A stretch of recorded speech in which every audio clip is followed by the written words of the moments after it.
అనుకున్నది సాధించాలంటే అనుక్షణం శ్రమించు ITI knowledge బుక్కి స్వాగతం. మనం ఈ వీడియోలో ఎప్పటి నుంచో ఎదురు చూస్తున్నటువంటి రైల్వే నోటిఫికేషన్ అయితే రిలీజ్ అయింది. ముందుగా మనకి ఏఎల్పి నోటిఫికేషన్ అయితే రిలీజ్ చేశారు. గతంలో మనకి 2018లో రిలీజ్ అయింది ఈ నోటిఫికేషన్, మళ్ళీ ఇప్పుడు రిలీజ్ అయింది. పోస్టులు అయితే కొంత తక్కువ ఇచ్చినప్పటికీ కూడా ఆ పోస్టులను ఇంక్రీజ్ చేద్దామని చెప్పేసి రీసెంట్గా నోటీస్ అయితే రిలీజ్ అయింది. దానికన్నా ముందు మనం వచ్చిన నోటిఫికేషన్ సంబంధించిన పూర్తి వివరాలు అయితే ఈ వీడియోలో క్లియర్గా తెలుసుకుందాం. మనకి నోటిఫికేషన్ వచ్చేసి 20వ తారీఖున అయితే మనకి అప్లికేషన్స్ అనేవి స్టార్ట్ అవ్వడం జరుగుతుంది. 20వ తారీఖు 1వ నెల 2024 ఆల్రెడీ స్టార్ట్ అయిపోయినాయి కాబట్టి అందరూ అప్లై చేయండి. లాస్ట్ వరకు ఉండొద్దు, ఎందుకంటే అప్పుడైతే సర్వర్స్ అన్ని స్లో అవుతాయి కాబట్టి. లాస్ట్ డేట్ వచ్చేసి మనకి 19 ఫిబ్రవరి 2024. అలాగే మోడ్ ఆఫ్ మనకి ఏమైనా చేంజెస్ చేసుకునేదాన్ని కూడా ఛాన్స్ అయితే ఇచ్చారు. అవి అయితే మనకి 20వ తారీఖు నుంచి 29 వరకు అయితే మాత్రమే మనకి ఇవ్వడం జరిగింది. ఎవరైతే 19వ తారీఖు లోపు అప్లై చేస్తారో వాళ్ళకి మాత్రమే, 19వ తారీఖు తర్వాత అప్లై చేసేయడానికి అయితే ఉండదు. ఇదైతే గుర్తుపెట్టుకోండి. అలాగే శాలరీ విషయానికి వచ్చినట్టయితే లెవెల్ 2 పే స్కేల్ ఉంటుంది కాబట్టి మనకి మంచి శాలరీసే వస్తాయని చెప్పాలి. లెవెల్ 2 పే స్కేల్లో మనకి 19,900 రూపాయలు అయితే ఇవ్వడం జరుగుతుంది. ఇది basic pay with incentives and వాటన్నింటిలో కలుపుకుంటే మీకు దాదాపు 28,000 నుంచి 30,000 వరకు అయితే శాలరీ వచ్చేదానికి ఛాన్స్ ఉంది.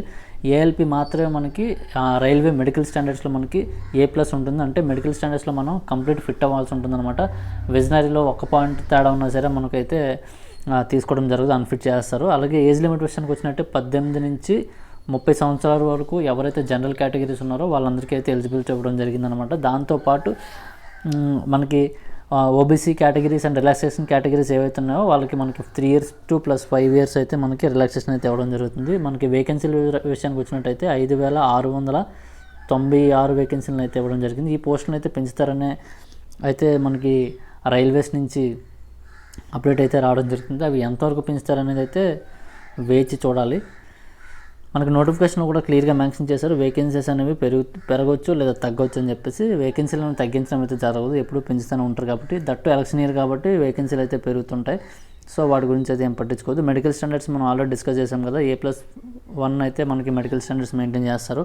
కంపల్సరీగా డిస్టింగ్ విజన్ వచ్చేసి 6+6 ఉండాలి, with glass are without glass ఏదైనా సరే. ఫాగింగ్ టెస్ట్ కూడా కంపల్సరీగా చేస్తారు, అదొకటి గుర్తుపెట్టుకోండి. నియర్ విజన్ 0.6 కంపల్సరీగా ఉండాలి, వితౌట్ గ్లాసెస్ కూడా 0.6 ఉండాలి. ఈ విజన్ టెస్ట్లు అన్నీ వదిలేసేయండి, మీరైతే ముందు ప్రిపరేషన్ అయితే దృష్టి పెట్టండి. ఒకవేళ మీరు ఆల్రెడీ స్పెట్స్ వాడుతున్నట్టయితే యూ బెటర్ దీని గురించి అయితే ఇంకొకసారి ఆలోచించండి. ఏజ్ లిమిట్ విషయానికి మనం ఆల్రెడీ మాట్లాడుకున్నాం కాబట్టి అది వదిలేసేయండి. SC/ST కేటగిరీస్కి వచ్చేసి 5 years ఏజ్ రిలాక్సేషన్ ఇవ్వడం జరిగింది. అలాగే ఓబీసీ నాన్ క్రిమినల్ ఇయర్ క్యాండిడేట్స్కి అయితే 3 years ఏజ్ రిలాక్సేషన్ ఇవ్వడం జరిగింది. అలాగే ఎవరైతే విడోస్ ఉన్నారో అంటే భర్త చనిపోయిన లేడీస్ ఎవరైతే ఉన్నారో సింగిల్ ఉమెన్ వాళ్ళు, అలాగే ఆల్రెడీ సపరేట్ అయిపోయి రీమ్యారేజ్ చేసుకున్న లేడీస్ ఎవరైతే ఉన్నారో వాళ్ళకైతే స్పెషల్ కేటగిరీ కింద మనకి కన్సిడర్ చేసి సపరేట్గా ఇంకొన్ని ఇయర్స్ అయితే వాళ్ళకి పెంచడం జరిగిందనమాట. అవి చూసుకున్నట్టయితే 35 years జనరల్ వాళ్ళకి, అలాగే 38 years ఓబీసీ వాళ్ళకి, అలాగే SC/ST కేటగిరీ ఉమెన్స్కి సంబంధించి మొత్తం 40 years వరకు అయితే ఇవ్వడం జరిగింది. అలాగే అప్రెంటిస్కి సంబంధించి కూడా ఒక క్లారిటీ అయితే ఇవ్వడం జరిగింది, ఏజ్ రిలాక్సేషన్స్ అయితే ఇచ్చారు. అవి కూడా మనం క్లియర్గా డిస్కస్ చేసుకుందాం తర్వాత వీడియోలో. ఇంకా క్వాలిఫికేషన్ విషయాలకు వచ్చినట్టయితే మనకి ఐటీఐలో ఏవైతే 2 years ట్రేడ్స్ ఉన్నాయో అవన్నీ కూడా ఎలిజిబిలిటీ ఇవ్వడం జరిగింది అనమాట. అలాగే 1 year ట్రేడ్స్ కొన్ని అయితే ఇవ్వడం జరిగింది, అవి కూడా మనం డిస్కస్ చేసుకుందాం.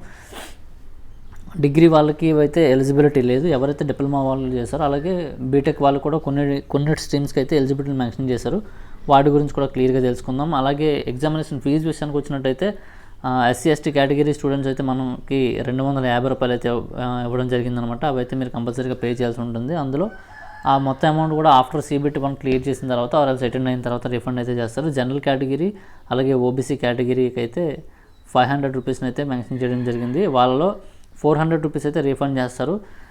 అలాగే ఎవరైతే ట్రాన్స్జెండర్స్ ఉన్నారో, ఫీమేల్స్ ఉన్నారో, అలాగే ఎక్స్ సర్వీస్ మెన్స్ ఈబీసీ వాళ్ళకు కూడా 250 రూపీసే, వాళ్ళైతే 500 పే చేయాల్సిన అవసరం ఉండదు. మెయిన్ థింగ్ ఏంటంటే మీ సర్టిఫికేట్స్ అన్నీ కూడా ఒకసారి రెన్యూవల్ చేసుకోవడానికి అయితే ట్రై చేయండి. రిక్రూట్మెంట్ ప్రాసెస్ విషయానికి వచ్చినట్టయితే నేను దీనికి సంబంధించి కంప్లీట్గా క్లియర్ అండ్ షార్ట్ వీడియో అయితే వేరే వీడియోలో చేస్తాను. సబ్జెక్ట్స్ ప్లస్ సిలబస్ ఏముంటాయి, రిక్రూట్మెంట్ ప్రొసీజర్ ఎలా ఉంటుంది, CBT 1 ఎలా ఉంటుంది, CBT 2 ఎలా ఉంటుంది, అవి క్లియర్ అయిన తర్వాత నెక్స్ట్ వచ్చే ప్రొసీజర్ కూడా తెలుసుకుందాం. ఇంకా ఎడ్యుకేషన్ క్వాలిఫికేషన్ విషయాలకు వచ్చినట్టయితే మనకి ఐటీఐకి సంబంధించి మన ఛానల్ కంప్లీట్లీ ఐటీఐ బేస్డ్ కాబట్టి ఐటీఐలో మనకి ఏవైతే ట్రేడ్స్ ఇచ్చారనేది ఇప్పుడైతే చూద్దాం. మీరు SCVT నుంచి చేసినా NCVT నుంచి చేసినా నో ఇష్యూ. ఎవరైతే electrician, instrument mechanic, military mechanic, అలాగే maintenance mechanic in radio and TV, electronics mechanic, motor vehicle mechanic, wiremen, tractor mechanic, armature and coil winder, diesel mechanic కూడా ఇవ్వడం అయితే జరిగింది. అదైతే మీరు గుర్తుపెట్టుకోండి. డీజిల్ మెకానిక్ వేకెన్సీలు కూడా వాళ్ళైతే ఎలిజిబిలిటీనే.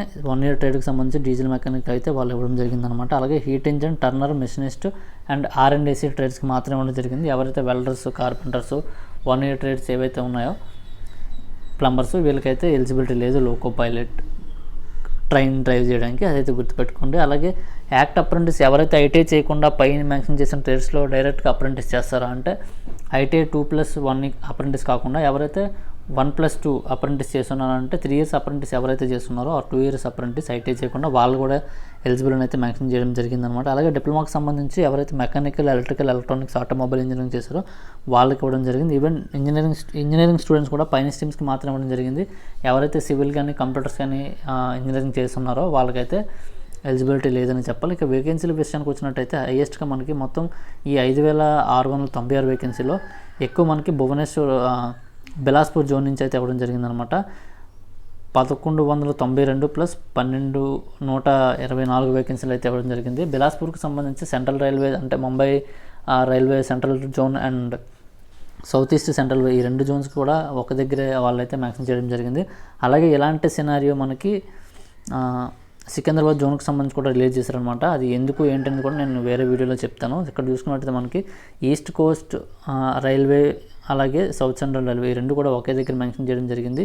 ఎందుకు ఏంటనేది అయితే నేను వేరే వీడియోలో క్లియర్గా చెప్పే ప్రయత్నం అయితే చేస్తాను. ఇందులో మనకి సికింద్రాబాద్కి సంబంధించి 559 వేకెన్సీలు, అలాగే ఈసీఓ వరకు సంబంధించి సికింద్రాబాద్ జోన్లోనే 199 వేకెన్సీలను అయితే వాళ్ళైతే క్లియర్ చేస్తామని అయితే చెప్పడం జరిగింది. ఈ కంప్లీట్ రైల్వే నోటిఫికేషన్ కంప్లీట్ అయ్యేంత వరకు కూడా మన ఛానల్ మీతోనే ఉంటుంది. సిలబస్ ఎలా ప్రిపేర్ అవ్వాలి, ఎలా ప్రిపేర్ అయితే జాబ్ వచ్చే ఛాన్సెస్ ఉంటాయి, అలాగే ప్రిపరేషన్ ప్రొసీజర్స్కి సంబంధించి ఎగ్జామ్ ప్రొసీజర్స్ కూడా మనం క్లియర్గా మెన్షన్ చేయడం జరుగుతుంది. ఇందులో కొన్ని మైన్యూట్ పాయింట్స్ ఉన్నాయి. అవి ఈ వీడియోలోనే చెప్దాం అనుకున్నాను, కానీ నేను అవి చెప్తే అవి మొత్తం ఈ ఫ్లోలో కొట్టిపోద్దని అయితే చెప్పట్లేదు. అవి చాలా ఇంపార్టెంట్ కాబట్టి అవి నేను పర్టికులర్ వీడియోస్గా చేస్తాను, ఒక షార్ట్ వీడియోస్లోనే ప్లాన్ చేస్తాను. సో దట్ అందరికీ ఇన్ఫర్మేషన్ క్లియర్గా వెళ్తుందనే ఉద్దేశంతో తప్పకుండా ప్రిపరేషన్ స్టార్ట్ చేయండి. మన దగ్గర ఎక్కువ టైం లేదు. ఈ ఇయర్ లోపు మీరు జాబ్లో ఉండాలని అయితే నేను మనస్ఫూర్తిగా కోరుకుంటున్నా.